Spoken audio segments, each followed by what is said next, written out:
Once we have positioned the photocell on the printhead bracket and mounted the printhead close to the product on the conveyor line, we are ready to set the proximity photocell up. The way that the proximity photocell works is that this little device here is shooting out an infrared beam which reflects off the product, comes back into the receiver of the unit, which makes the signal to give a print go. So if I go ahead and move the product in front of the printhead, you'll see that the amber light comes on, and this is giving a clear print go signal to print the message on the bottle.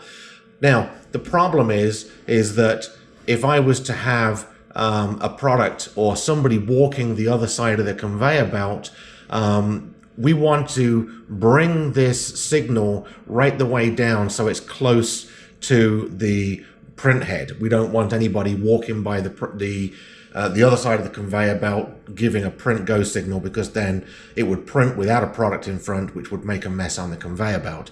So the way we adjust this is with a small flat bladed screwdriver, and there's a little adjuster on the back of the photocell right here, and we're going to adjust this. See, I can make it come on or go off, and I can keep bringing the product closer until it comes on and then goes off. So I can fine-tune this to where we need to be. So positioning of the product is critical too. You don't want it too far away, because then the print's going to be too big and it's going to be a mess. It's not going to be very legible.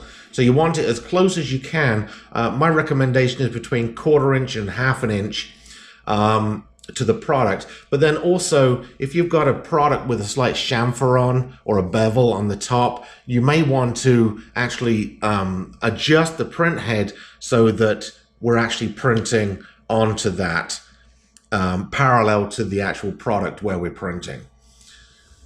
Okay, so we've got a nice clear signal from the photocell when the product goes in front, and we've positioned the product. Now with the guide rails, we can set the guide rails to the product, and it's going to be in the same position every product that comes down.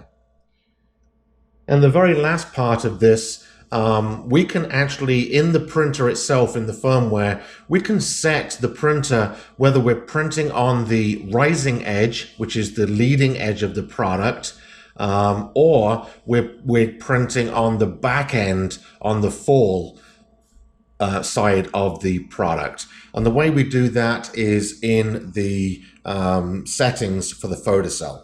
So from the home screen, to change the photocell triggering on rise or fall, leading edge or trailing edge of the product, we're going to go into Setup,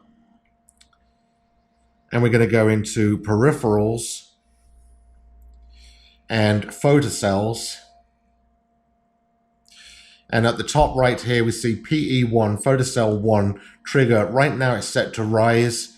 If I switch it, it's now set to fall. Typically we want it set to rise. We want it tripping on the rising edge, on the leading edge of the product.